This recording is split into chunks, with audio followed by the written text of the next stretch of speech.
먼저 우리 교육위원회 헌신예배 잘 왔습니다. 우리 옆 사람들 한번 인사하겠습니다. 교육위원회 헌신예배 잘 오셨습니다. 네, 목사님 말씀으로 헌신예배를 아주 오랜만에 이렇게 드리게 된다고 알고 있습니다.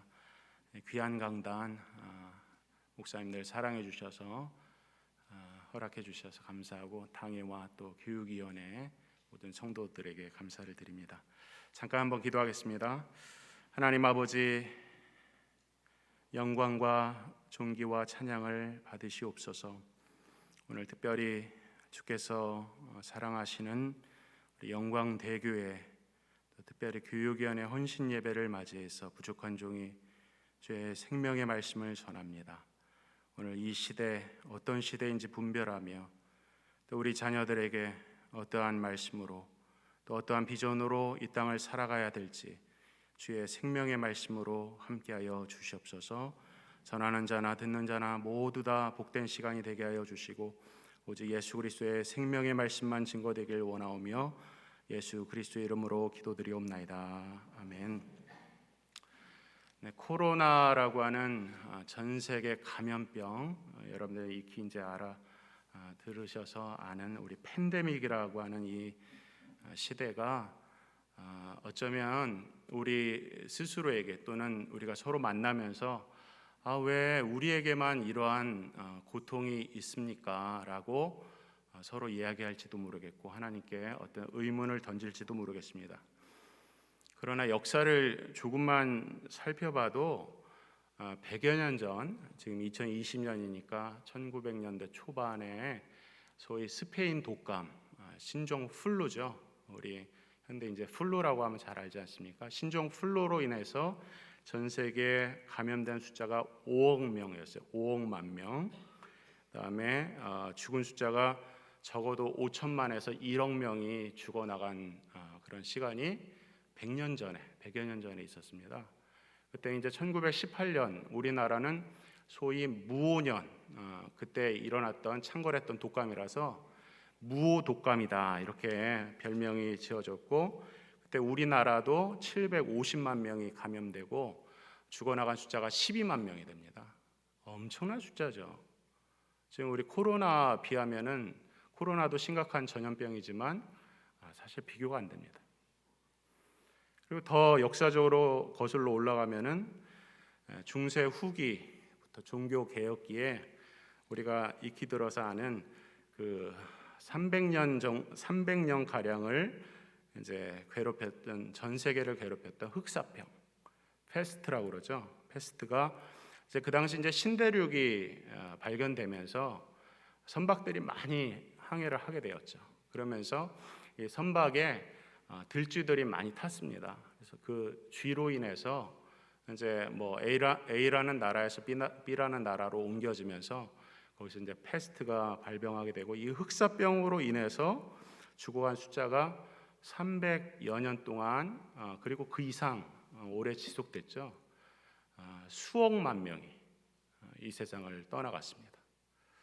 그러니까 그런 거를 보면 참 이 전염병이 얼마나 무서운가. 우리만 겪는 그런 고통이라고 생각할 수 없죠. 그리고 성경을 봐도 그렇습니다.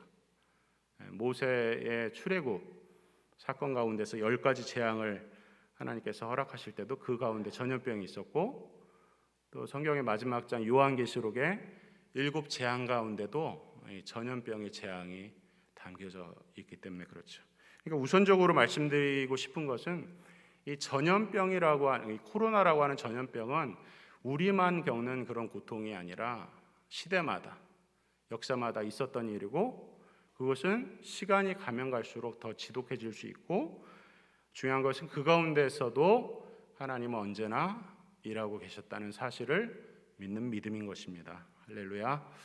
어쨌든 그런 코로나가 이제 2년 횟수로 되다 보니까 장기화되면서 여러분들 들어보셨을 것입니다. 코로나 블루라는 신종 용어가 이제 발생하고, 이제 더 나와서 코로나 레드, 코로나 블랙 뭐 이렇게 그런 별칭들이 있는데, 그건 뭐냐면은 사람들을 못 만나다 보니까 혼자서 외롭고 또 두렵다 보니까 우울증이 생기고, 그런 우울증으로 인해서 자살 충동이 생기고 정신질환이 발생했다는 것입니다.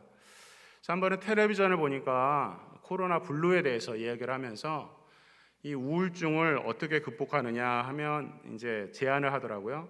그러면서 뭐라고 그러냐면은 화초를 키워라.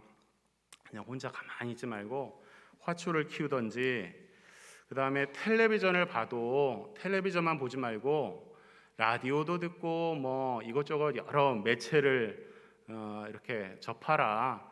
그러면 좀 더 나아진다. 뭐 그런 얘기도 하고요. 또 긍정적인 마음을 가져라. 그냥 혼자 쓸쓸하다고 낙담하지 말고 적극적인 사고를 가져라. 뭐 이런 얘기를 하더라고요. 혹시 이런 대안들을 들으면서 우리 신자들은 맞아, 그렇게 해야지 라고 고개를 끄덕이는 분이 없기를 바랍니다. 왜 그렇습니까? 코로나 블루라고 하는 것은 그렇게 해서 없어지는 것이 아니에요. 그리고 근본적인 해결책이 되지 않습니다. 그런 방법들을 교회에서 이야기한다면 그것은 어떤 면에서 좀 심각하게 말하면 그것은 진정한 기독교가 아니라는 것입니다. 단연컨대 기독교는 마음을 수양하는 종교 집단이 아니라는 거예요. 그러니까 그런 정신 수양이나 뭐 적극적인 사고를 이야기하려고 그러면 교회에서 들을 것이 아니라 세상에 나가면 얼마나 더 많은, 또 얼마나 좋은 그런 세미나들이 많이 있는지 몰라요. 그러니까 오늘 로마서 1장 12장 1절 말씀이지만 2절에 보면 이 세대의 가르침에 대한 것이죠. 정신 수양을 해라, 적극적인 사고를 하져라. 그런 것은 이 세상의 가르침이고 교회가 가르쳐야 될 근본적인 것이 아니라는 것입니다. 특별히 오늘 교육위원회 헌신 예배를 맞이해서 코로나 이후를 준비하는 교육위원회라고 하는 제목 하에 헌신을 이 교육에 맞춰서 한번 말씀을 나눠보고자 합니다. 먼저 본문 12장 1절 말씀을 보니까 어떻게 시작합니까? 그러므로 이렇게 시작하죠. 성경을 볼 때 가장 중요한 것 중에 하나는 앞뒤 문맥을 보는 것입니다. 왜냐하면 성경 말씀이 갑자기 하늘에서 뚝 떨어진 것이 아니라 어떤 맥락이 있는 거예요. 어떤 사람이 편지를 썼는데 갑자기 아무 맥락도 없이 뭐 해라 그러면 도대체 이게 무슨 말이야? 알아들을 사람이 아무도 없어요. 오늘 로마서의 말씀은 누구한테 쓰는 편지입니까? 로마에 있는 기독인들한테 쓰는 편지라는 거예요. 그러니까 그들에게 어떤 얘기를 하다가 이제 12장에 와서 그러므로 여태까지 이렇게 내가 얘기했으니까 이제 그러므로 너희는 이렇게 해라, 이런 맥락이 있다는 것이죠. 그 다음에 12장 1절에 그러므로라고 하는 이런 접속사가 시작됐으니까 이전엔 말씀이 있을 거 아닙니까? 그 이전의 말씀이 내용이 너무 방대하지만 간단하게 말씀드리면 로마서 9장에서 11장까지는 특별히 하나님의 성품 중에서 하나님의 신실하심에 대해서 말씀을 하고 있어요. 그 신실하심을 왜 이야기하냐면 하나님께서 이스라엘 백성을 언약 백성으로 삼으셨는데 이 이스라엘 백성들이 자신들이 잘났다고 생각을 해서 자신들이 뭔가 하나님의 택함을 받은 이유가 있다. 그래서 이 혈통적인 이스라엘이야말로 정말 구원의 대상이다. 이런 잘못된 생각을 가진 거예요. 그러나 성경은 뭐라고 말씀합니까? 혈통으로 나서 이 이스라엘을 하나님께서 사랑하신 것이 아니라 중요한 것은 영적인 혈통이다. 영적인 혈통은 오직 아브라함 자손이 되는 것은 오직 예수를 믿음으로 창세전부터 약속해 주셨던 메시아를 믿는 그런 믿음의 백성들이 진정한 이스라엘이고, 그것이 영적 이스라엘이고 그것이 혈통 이스라엘과 비교할 수 없는 그런 놀라운 은혜가 있다는 거예요. 그것이 바로 구속이고 그것이 바로 복음이라는 거예요. 그러한 내용들을 계속해서 9장에서 11장까지 그런 하나님의 신실하심에 대해서 이야기하다가 그러므로 이렇게 시작을 하는 거예요. 너희가 예수 그리스도의 그 놀라운 속죄의 은혜로 말미암아서 하나님의 언약 백성이 됐다.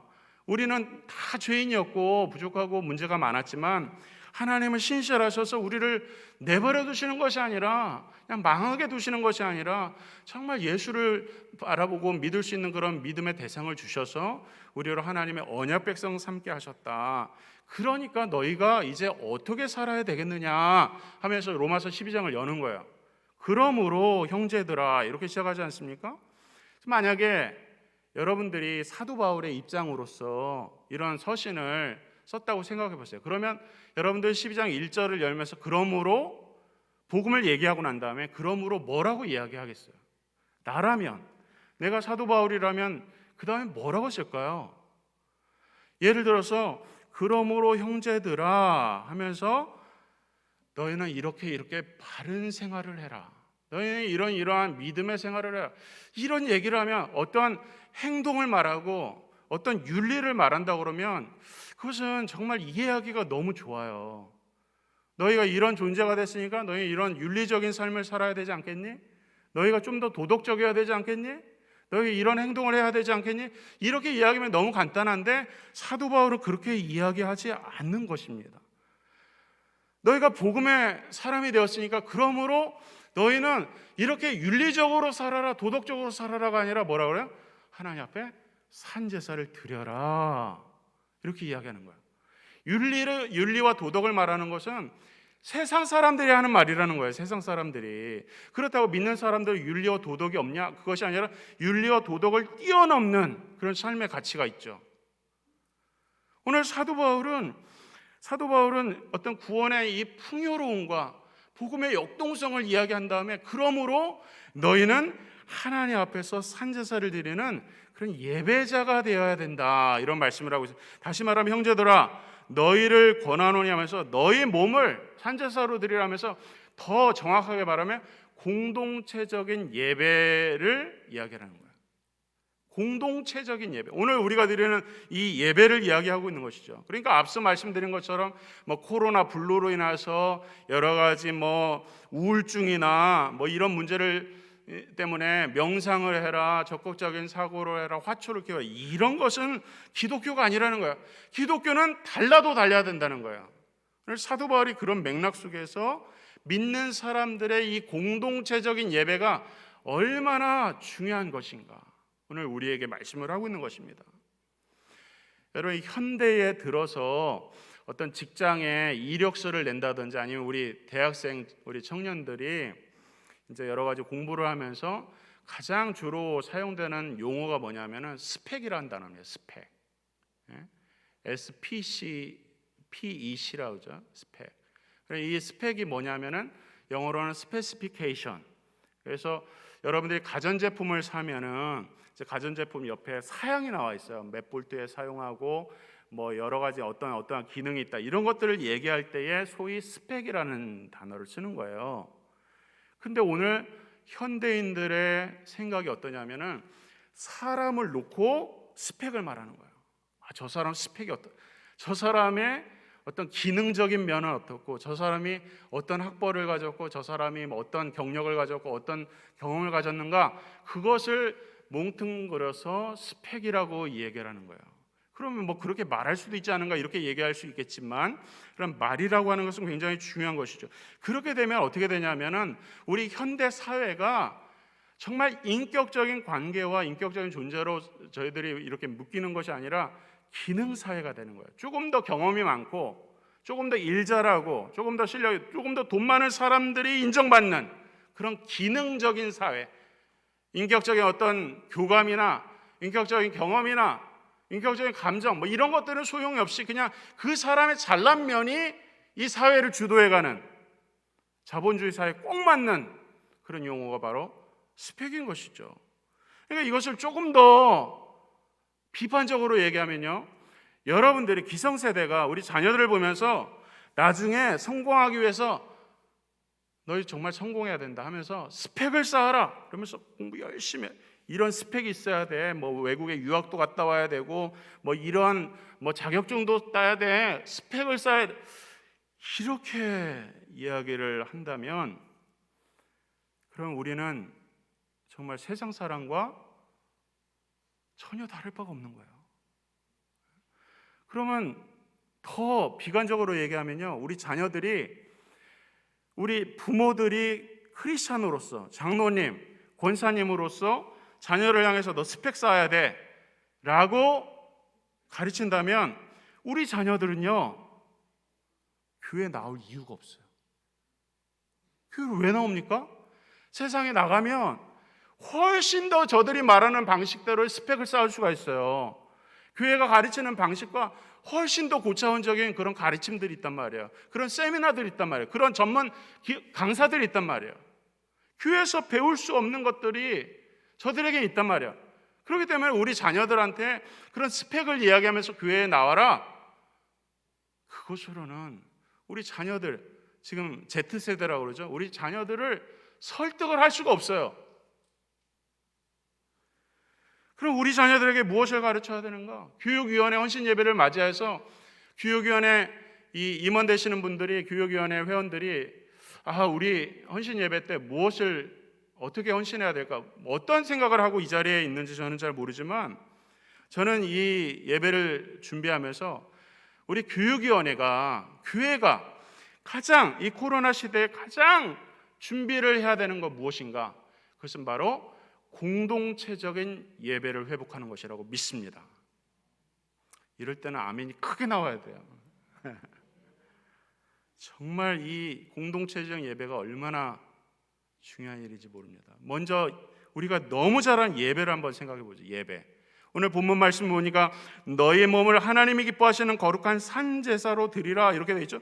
우리 몸을 산제사로 드리라 이렇게 되어 있어요. 산제사. 이 문구가, 이 구절 말씀이 우리가 쉽게 지나치는 말씀이기 때문에 많은 묵상을 하지 않으면 그냥 지나갈 수 있는 말씀인데요, 이 말씀을 가만히 생각해 보면 이런 생각을 할 수 있어요. 너의 몸을 거룩한 산제사로 드리라? 그러면 우리가 동물 제사와 같이 인신 제사를, 사람을 바치는 그런 제사를 드리라는 것인가? 그럼 제사는 뭐 죽은 제사가 있고 산 제사가 있다는 말인가? 이렇게 드리는 것을 왜 그 다음에 보니까 영적 제사라고 하는가? 오늘 말씀은 너무나도 심오한 본문의 말씀이에요. 그래서 그 내용을 다 담을 수 없고 다 할 수 있는 능력도 없고, 오직 주제에 맞춰서 생각해 보면 분명하게 오늘 본문의 말씀 보니까 제사에는 산제사가 있고 죽은 제사가 있다고 분명히 말씀을 하고 있습니다. 죽은 제사는 무엇입니까? 언제 드립니까? 구약의 이스라엘 백성들의 죄를 전가하기 위해서 동물을 죽이죠. 죽은 제사예요. 죽이는 제사. 그래서 그 죄를, 이스라엘 죄를 동물에게 전가하는 제사를 죽은 제사라고 하는 거예요. 근데 이 죽은 제사가 끝이 나버려요. 언제 끝납니까? 예수 그리스도께서 십자가에 달려서 돌아가실 때에 성경 말씀에 보니까, 사복음서에 보니까 휘장이 위에서부터 아래로 찢겨질 때에 죽은 제사가 다 끝나버리는 거예요. 그때부터 드려지는 모든 제사는 산제사가 되는 거예요. 성수와 지성수의 구분이 없어지면서 이 죽은 제사는 없어지고 산제사가 이루어지는 것입니다. 예수 그리스도로 말미암아 속죄받은 우리들이 드리는 제사는 모두가 다 산제사가 되는 거예요. 죽은 제사가 아니라는 거예요. 그다음 그 산제사를 어떻게 드려야 되는가? 오늘 본문에 가장 중요한 단어가 나옵니다. 그건 뭡니까? 바로 이 몸으로, 너의 몸으로 산제사를 드리라. 몸이라고 하는 것은 우리가 정육점에 가면 달려있는 어떤 죽은 고기 덩어리를 말하는 것이에요. 우리 몸은 죽으면 일종의 고기 덩어리 같은 그런 물질에 불과하죠. 그런 플래시를 말하는 거예요. 물질을 말하는 것이 아니라 우리의 전 인격을 담은, 우리의 영혼과 육체가 하나 된 우리 자신을 하나님 앞에 드리라, 이런 말씀이거든요. 근데 이 몸이 사실 얼마나 나약합니까?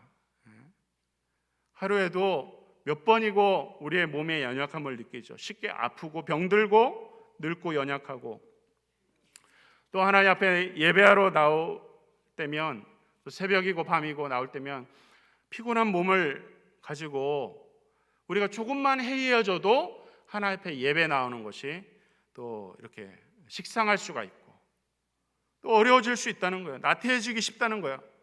코로나 가운데 우리는 얼마나 나약함과 연약함을 이 몸으로 경험을 합니까? 너무나도 잘 알지 않습니까?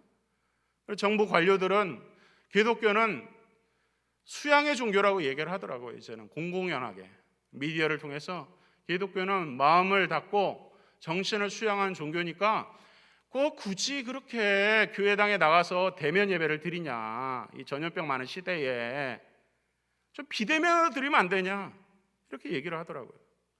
정신 수양을 하는데 뭐 굳이 그러냐, 이런 얘기예요. 이런 논조예요. 불교에서도 안 그러고 천주교도 안 그러는데 왜 굳이 기독교만 그러냐, 이런 논조로 미디어가 기독교를 그렇게 몰아붙이고 있죠. 여러분, 그럼 오늘 본문을 보십시오. 하나님께 나아간다는 것은 무엇으로 나간다고 그랬어요? 이 몸으로 나간다는 거예요. 이 몸으로. 이것이 얼마나 중요한 대목인지 몰라. 왜 하나님은 몸으로 나아가는 제사를 받으시는가? 이 몸이 도대체 무엇인가? 이 몸은요, 첫째, 하나님께서 창조하신 거룩한 몸입니다. 창조하신 하나님의 창조의 최고의 걸작품, 창세기 초반에 나와 있는 그 최고의 거룩한 몸이 바로 우리가 가진 이 몸이기 때문에 이 최고의 걸작품인 거룩한 몸을 가지고 나오라 말씀하시는 거예요. 두 번째는요, 죄로 죽었죠. 아담 이후에 범죄해서 죄로 죽었어요. 이 몸이 죽었어요. 그러나 예수 그리스도의 육체로 말미암아서 예수 그리스도가 죽고 모든 사람들을 살리신 다음에 예수님이 어떻게 하셨어요? 부활하셨죠. 예수님이 부활하신 것처럼 이 몸도 죽을 몸이지만 부활할 몸이라는 거예요. 부활할 몸. 거룩하고 영원한 그러한 부활할 몸을 가진 거룩한 몸이기 때문에 이 몸으로 드려라. 세 번째 뭡니까? 성령이 지금도 그 부활의 영광을 위해서 지금도 우리 모든 성도들의 몸을 하나님께서 주장하시고 성령께서 인도하셔서 성령이 역사하시는 전으로서 우리와 함께 하시는 성령의 전이기 때문에 이 몸을 가지고 하나님 앞에 나오라 말씀하고 있어요. 비록 나약하고 병들고 부족하지만 이 몸은 하나님이 창조하셔서 새롭게 하실 몸이고 거룩할 몸이고, 이 몸은 부활할 몸이에요. 이 몸은 성령이 내주하시는 몸이기 때문에 우리의 연약함에도 불구하고 그리스도의 속죄의 피로 말미암아 이 몸을 가지고 하나님 앞에 나오는 예배, 그것이 바로 진정한 예배이고, 그런 예배가 있는 곳이 교회이고, 그것이 바로 기독교라고 하는 거예요. 이것이 얼마나 당연하냐면 그 뒤에 뭐라고 합니까? 이것이 너희들이 영적 예배니라, 이렇게 돼 있죠. 영적 예배. 우리 한글 성경은 영적 예배, 영어 성경 중에서 NIV도 영적 예배로 번역을 하지만 어떤 번역 성경에서는 이것을 영적 예배라는 번역을 하지 않습니다. 이성적인 예배다. 그것은 합리적인 예배다. 그것은 근본에 맞는 예배다. 이렇게 로기코스라는 단어를 사용하고 있어요. 그러니까 너희가 예수 그리스도를 말미암아서 생명을 얻었으니까 그 생명 가지고 하나님 앞에 드려지는 것은 너무나도 당연한 것이 아니냐. 너희 몸은 너희가 주장하는 것이 아니라 너희 몸은 하나님 것이니 그렇게 드려지는 너의 전 인생을, 주일 예배뿐만 아니라 너의 삶의 모든 삶 가운데 드려지는 너의 모든 삶이 하나님 앞에 마땅히 드려지는 것은 너무나도 합당하고 이치 맞고 근본에 맞는 것이 아니냐. 왜? 우리는 예수 그리스도를 말미암아서 생명을 얻었기 때문에 그렇다는 거예요. 근데 그것으로 끝나지 않습니다. 이 몸에 헌신된 삶의 예배로 더 나아가서 오늘 본문에서 가장 중요하게 여기는 것 중에 하나가 개인적인 삶의 예배를 말하는 것이 아닙니다. 말씀하는 것이 아니에요. 공동체적 예배를 말씀하고 있는 거예요. 너의 몸을, 너 개인의 몸을 이야기하지 않고요, 너의 몸을, 그러므로 형제들아, 우리 공동체를 향해서 그러한 삶의 예배를 드리라고 말씀을 하고 있어요. 우리 자녀들에게 어떠한 얘기를 하면 그들의 가슴을 치는 비전, 그들에게 정말 저거 붙잡고 싶다라고 하는 그런 열정, 아니 부정적인 면에서 오늘날 우리 자녀들이 얼마나 많은 중독에 빠져 있는지 아십니까? 인터넷 때문에요, 게임 산업이요, 여러분이 상상할 수 없는 액수로 지금 번창을 하고 있습니다. 텔레비전만 틀어도요, 이 게임 선전이, 제가 한국에 오니까 깜짝 놀란 것 중에 하나예요. 얼마나 게임 선전을 많이 하는지 몰라요. 남녀노소가 따로 없어요. 이제는 게임에. 성중독에, 게임 중독에, 지금은 또 비대면이 되니까 아이들 학폭이 없어지고 비대면으로 학폭을 한다고 그러죠. 어떻게 하는지 저를 잘 몰라요. 그렇게 노출이 너무나도 많기 때문에 이런 죄악된 세상에서 우리 자녀들을 어떻게 벗어날 수 있게 하는가? 그것은 바로 우리 자녀들에게 공동체를 경험하게 하는 거예요. 공동체가 무엇인지 경험하게 하는 거예요. 공동체적인 예배가 무엇인지 경험하게 하는 거예요. 여러분, 오늘 코로나 때문에 많은 기독교의 위기를 맞고 있는데 저는 그것이 기회라고 생각합니다. 왜냐하면 새롭게 해야 되는 그러한 도전을 주니까 기회라고 생각해요. 오늘 뉴스 같은 데 보면은 뭐 공동체 얘기를 많이 하더라고요. 예전에는 나오지 않았던 단어예요. 예를 들면 뭐 영광 공동체, 영광 지역의 공동체, 광주 지역의 공동체, 뭐 이렇게 공동체를 이야기해요. 물론 공동체라는 단어를 쓸 수 있어요. 그러나 영광 지역을 공동체라고 할 수 있는가? 광주 지역을 공동체라고 할 수 있는가? 대한민국을 공동체라고 할 수 있는가? 기독교에서 말씀하고 있는 오늘 이 교회 공동체와 무엇이 다른가? 이게 막 혼용돼서 사용되거든요.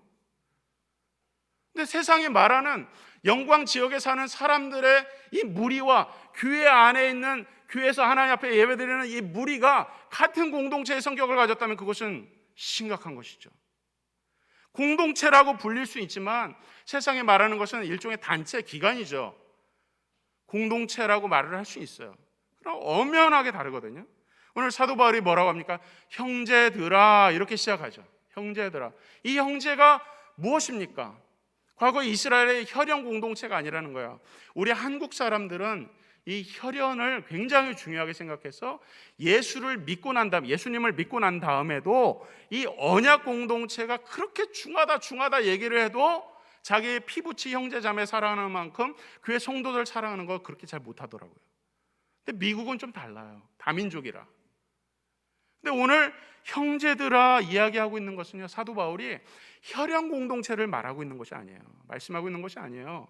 여러분들의 뭐 팔촌, 외가 친가로 해서 뭐 양쪽 사촌, 뭐 팔촌, 그런 혈연 공동체를 향해서 형제들아 이야기하고 있는 것이 아니라 그런 혈연 공동체 고륙지천을 뛰어넘어서 그런 것들을 초월해서 지역을 초월하고 연령을 초월하고 남녀를 초월하여서 오직 예수를 주로 믿는 언약 공동체를 이야기하는 거예요. 이 언약 공동체 안에는 뭐가 있냐면요, 하나님의 자비하심이 있어요.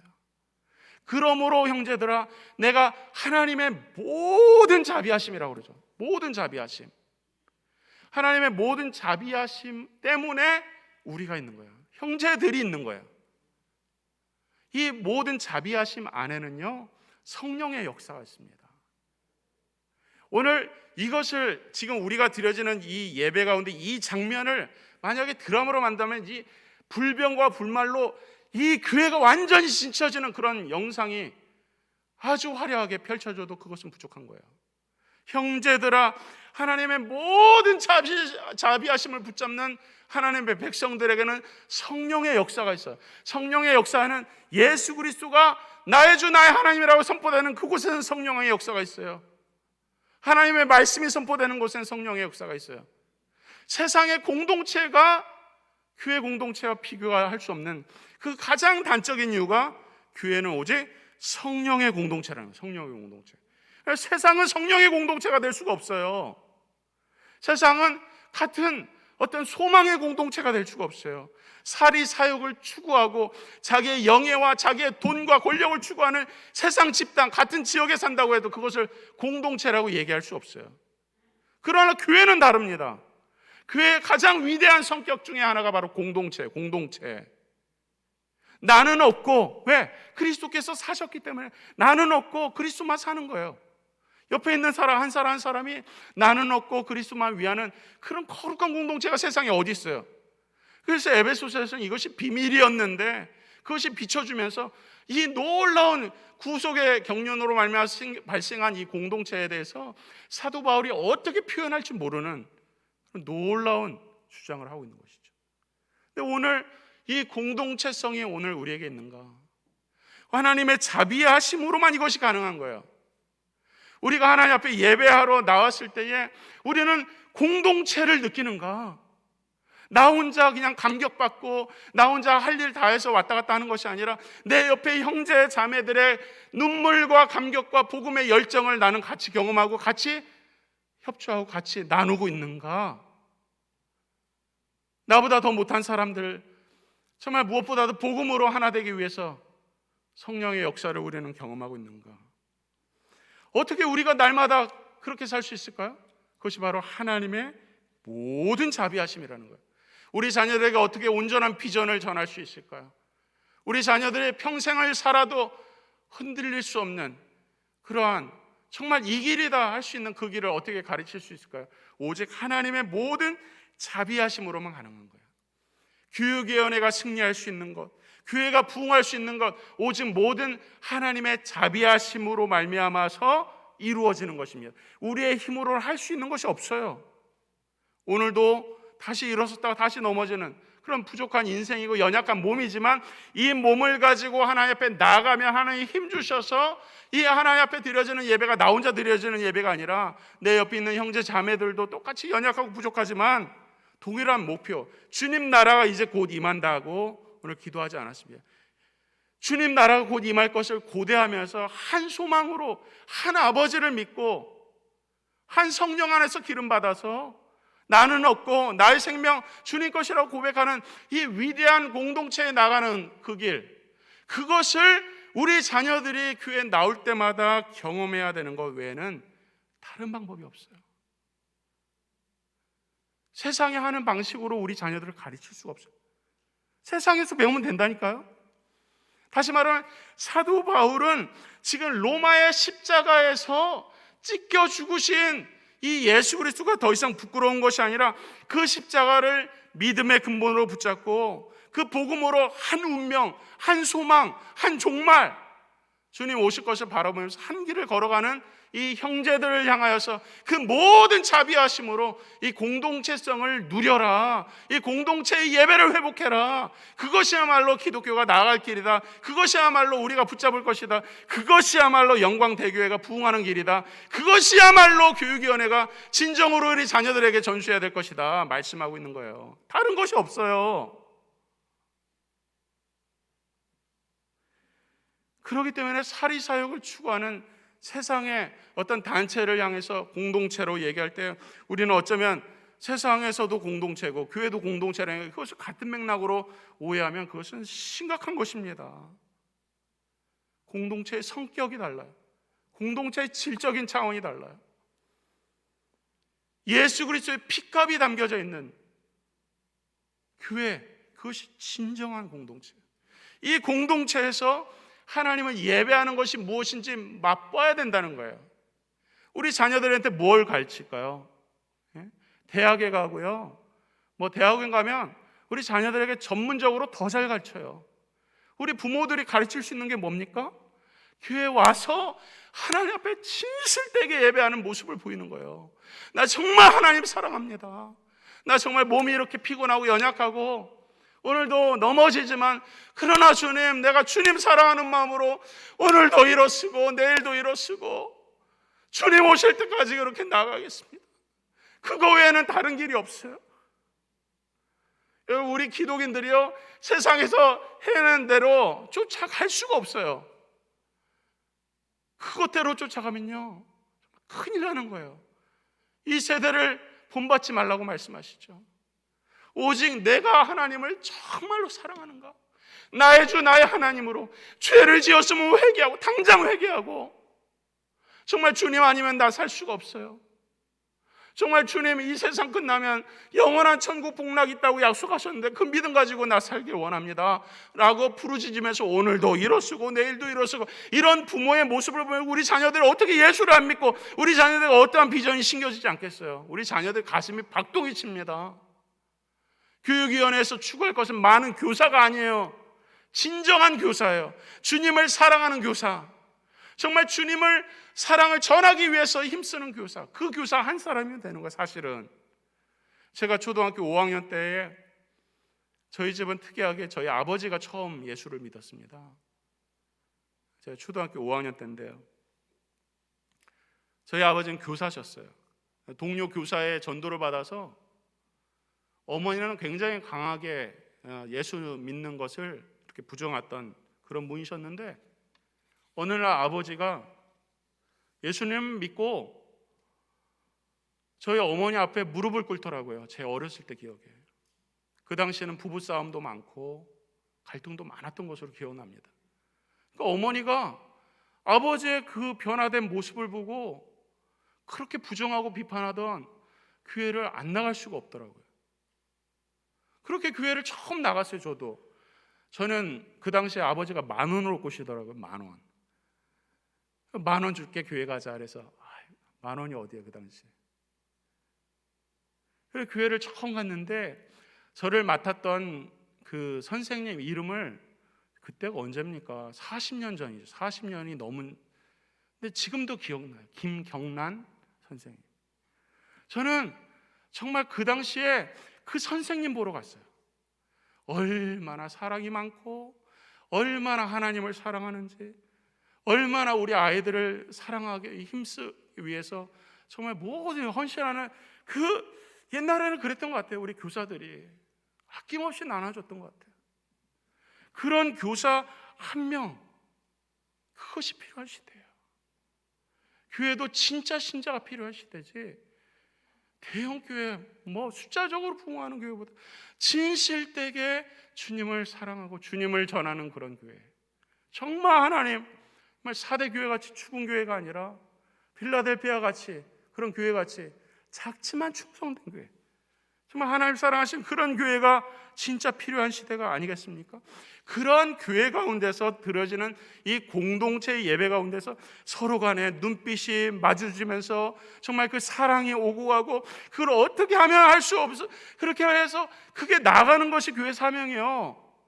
그래서 전도하게 되고, 그래서 선교하게 되는 것이 그 다음에 나온 12장 1절의 말씀이에요. 2절의 말씀이에요. 그런 면에서 우리는 지금까지 너무나도 당연하게 여겼던 것이 무엇인가를 생각해 봐야 됩니다. 오늘 거룩한 산제사를 드리라, 이는 너희들 이를 영적 예배니라 하면서 이것이 하나님 기뻐하시는 거룩한 예배라고 그래요. 기뻐하시는, 우리가 일상적인 삶 가운데서 드려지는 모든 것들이 하나님이 기뻐하셨던 것인가 되돌아봐야 돼요. 얼마 전에 아는 목사님을 만났는데 그분이 코로나로 인해서 교회가 무지 힘들다 하면서 그런 고백을 하더라고요. 그동안 교회가 너무 안일했다, 그동안 목회자가 너무 안일했다 이야기하더라는 거예요. 숫자가 계속 불어나고 헌금이 많아지고 사업이 번창하고 교회 빌딩이 팍팍팍 지어지니까 너무 안일했다는 거예요. 너무 그것을 당연하게 여겼다는 거예요. 여러분, 이미 교회 가면요 10명 20명 놓고 자기의 인생을 거는 목회자들 얼마나 많은지 몰라요. 이 숫자는요 정말 셀 수 없는 숫자입니다. 근데 이것을 너무 당연하게 여긴 건 아닌가?